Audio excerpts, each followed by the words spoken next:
मैं आपको आश्वासन देके यह बात कहता हूँ कि ये आदमी जो भावुक आपको दिखाई दे रहा है, शुभेंदु अधिकारी, ये कोई एक्टिंग नहीं कर रहा है। और सच्चाई यही है कि अगले कुछ साल 2 साल आप देखेंगे कि जितने भी टीएमसी के गुंडे हैं, जितने भी घुसपैठिए हैं बांग्लादेशी, ये सब भागते नजर आएंगे दुम दबाते हुए। एक बात गांठ बांध लीजिए, जब कभी आपके दुश्मन देश से आपके देश के किसी नेता के सपोर्ट में आवाज़ें उठनी शुरू हो जाएं, तो समझ लीजिए आपका वो नेता बिक चुका है। পশ্চিম বাংলায় খুব সাম্প্রতিক সময়ে একটি নির্বাচন হয়েছে। বাংলাদেশের পার্শ্ববর্তী এলাকা হিসেবে পশ্চিমবঙ্গ আমাদের জন্য অত্যন্ত গুরুত্বপূর্ণ। সেই নির্বাচন তাদের অভ্যন্তরীণ বিষয়, কিন্তু নির্বাচন নিয়ে আমরা এই জন্য কোনো কথা বলতে চাই না।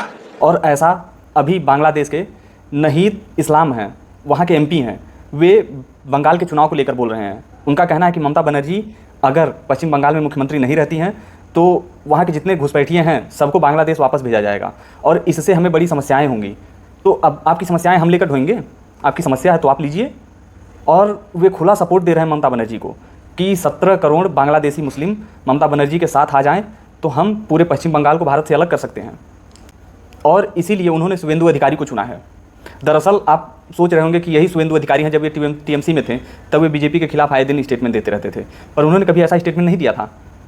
अब के टीएमसी छोड़ने के बाद अब जो शुभेंदु अधिकारी दिखाई देते हैं वे अलग हैं।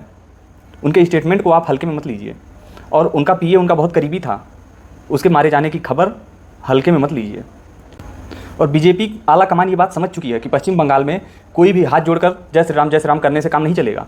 कोई एक ऐसा नेता चाहिए जो मुंहतोड़ जवाब दे सके। पश्चिम बंगाल का हर एक गुंडा अगले 5 सालों के लिए अपनी मौत को तरसेगा। मैं ये लिख के देता हूँ।